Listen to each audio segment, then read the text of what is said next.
पति ब्रह्मचारी। सूरज, तुम्हें पता लगा पापा जी ने क्या किया? क्या? वो नहीं चाहते तुम पढ़ाई करो, इसलिए तुम्हें मुंबई भेज रहे हैं ताकि तुम एग्जाम तक वापस ना आ सको, और अगर किसी भी तरह आ भी जाओ तो तुम्हारे पास पढ़ाई करने का वक्त ना हो। हाँ ईशा जी, ये तो मैंने सोचा ही नहीं।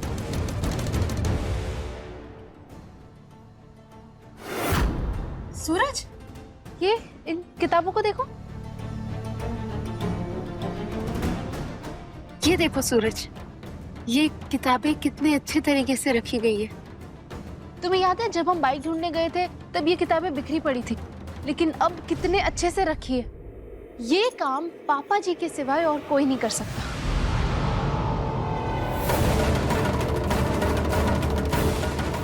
मतलब तुम समझ रहे हो सूरज, पापा जी दिल से चाहते हैं कि तुम पढ़ाई करो, लेकिन कोई तो बहुत बड़ी मजबूरी है जिसकी वजह से वो तुम्हें पढ़ाई करने से रोक रहे हैं, और इसका पता हमें लगाना ही होगा। ईशा जी, लेकिन कैसे पता लगाएंगे? पापा मुझे मुंबई भेज रहे हैं। अब पापा जी तुम्हें मुंबई भेज रहे हैं तो जाना तो पड़ेगा। मैं सूरज को मुंबई भेज रहा हूँ एक हलवाई को लाने के बहाने, पर जैसे ही सूरज मुंबई पहुंचेगा उसे वहां वो हलवाई मिलेगा ही नहीं, क्योंकि ऐसा कोई हलवाई है ही नहीं। एग्जाम से पहले सूरज इंदौर लौट ही नहीं पाएगा, एग्जाम दे ही नहीं पाएगा। बस आप मेरी रिया के साथ कुछ भी गलत मत होने दीजिएगा। आप कह रहे हैं तो भरोसा कर लेता हूँ, पर याद रहे अगर इस बार गड़बड़ हुई ना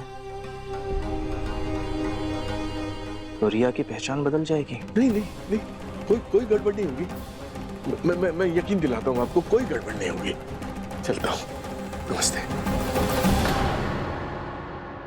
ना तो मुझे आप पर भरोसा रहा चाचा जी, और ना ही मेरा बदला पूरा हुआ। पूरे मोहल्ले के सामने बेइज्जती की थी ना मेरी, बदला तो तब पूरा होगा जब आपकी इज्जत उछलेगी। रिया को तो नाचना ही पड़ेगा।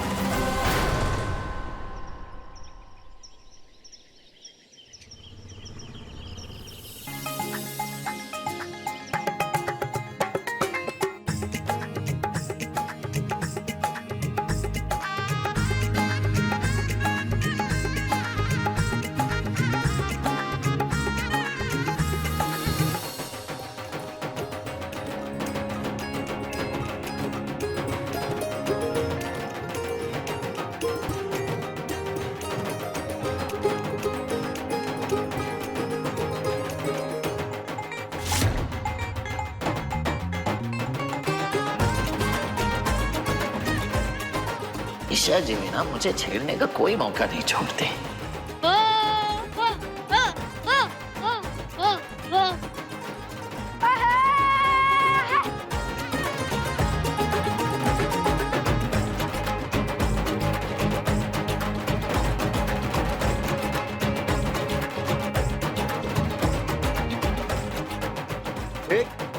एक मिनट, तुम कौन हो? ढोल वाला हूँ मैं। आपकी बेटी की शादी है ना, तो ढोल बजाने के लिए भेजा है मुझे। अरे पर मेरी बैंड वाले भाई साहब से बात हो गई है, वो शादी के दिन आने वाले थे बजाने के लिए। आज कैसे आ गए आप? कोई बात नहीं है, अब आ गए हैं तो एक दिन के पैसे में 2 दिन ढोल बजा लेंगे आपके लिए। अब मेरी बहन की शादी है, ढोल बजेगा तभी तो मजा आएगा। तुम्हारी बहन की शादी है? अरे सूरज भैया की बहन मेरी बहन हुई ना, उन्हीं के कहने पे मैं आपके लिए एक दिन के बजट में 2 दिन ढोल बजाऊंगा। क्यों पापा जी? एक मिनट, मैं तुम्हारा पापा नहीं हूँ। लेकिन आप तो मेरे लिए पापा समान है और दिखते भी बिल्कुल मेरे पापा जैसे हैं। सूरज इतनी ओवर एक्टिंग कर रहा है, कहीं पकड़ा ना जाए।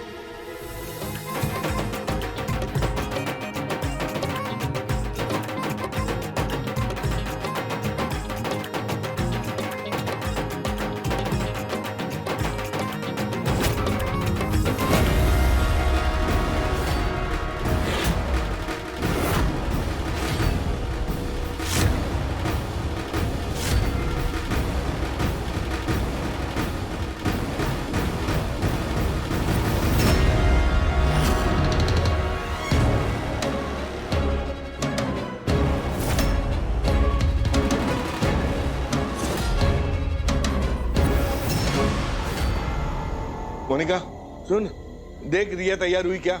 मैं देख के आती हूँ। जा जल्दी जा, जल्दी जा।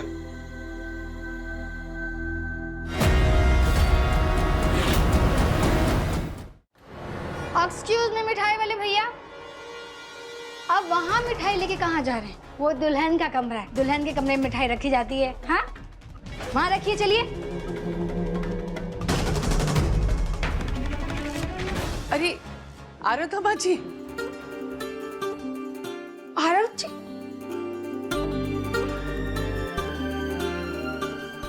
आइए ना।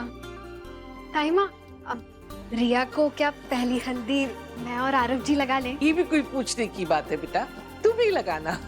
अरे ओ महारानी, जल्दी से जा रिया को लेकर आ। जा जा जा जा।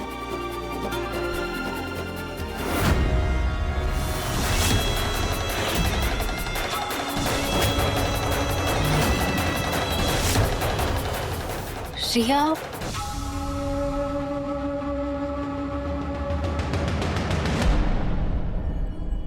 रिया तुम यहाँ हो, सब तुम्हें बुला रहे, चलो। हाँ, चलो चलो।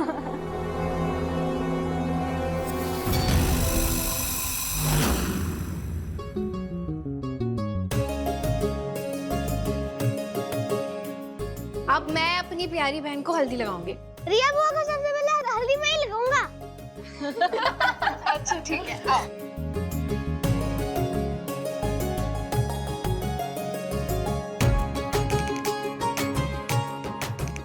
तूने मुझे लगाया ना, अब मैं तुझे लगाऊंगी।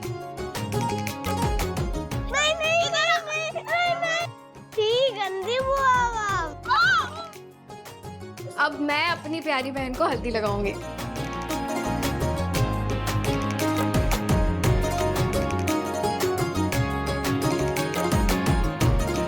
क्या यार रिया, एक ही तो साली थी मेरी, अब वो भी किसी और की घरवाली हो जाएगी। अब मैं टीज किसे करूंगा?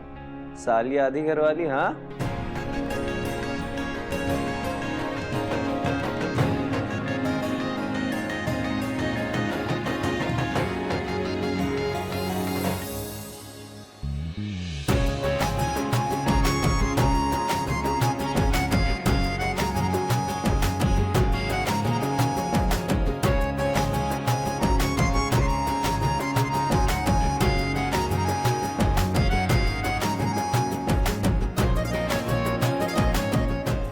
मोनिका, पूरन, तुम भी लगा लो।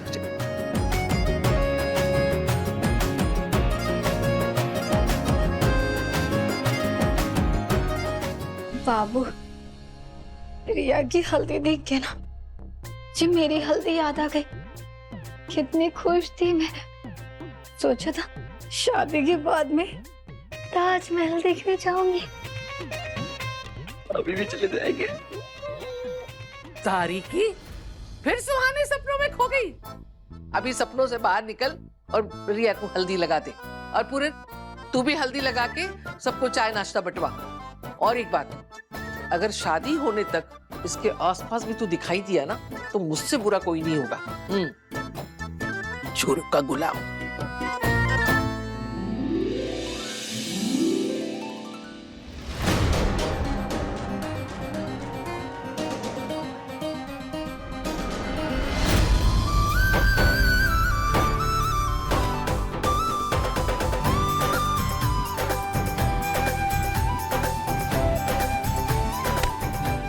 पापा के फोन का क्या हुआ? सूरज, पापा जी का फोन अभी तो उनके पास है, लेकिन मैं कोशिश करती हूँ किसी भी तरह उनका ध्यान भटकाने की, ताकि उनका फोन ले सकूं। अब देवर जी कहाँ है? ताईमा, मैं पापा जी को बुला के लाती हूँ। अच्छा अच्छा। कार्यक्रम चल रहा। पापा जी, रिया की हल्दी शुरू हो गई है, ताईमा बुला रही है। मैं करता हूँ।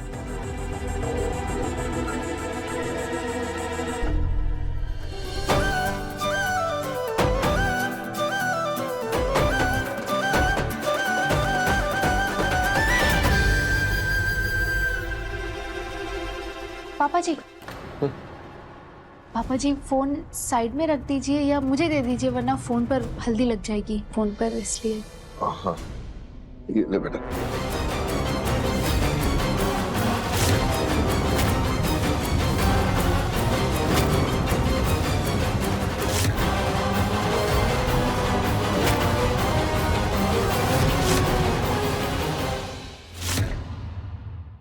ब्रह्मचारी शाम 7 बजे दंगल टीवी पर।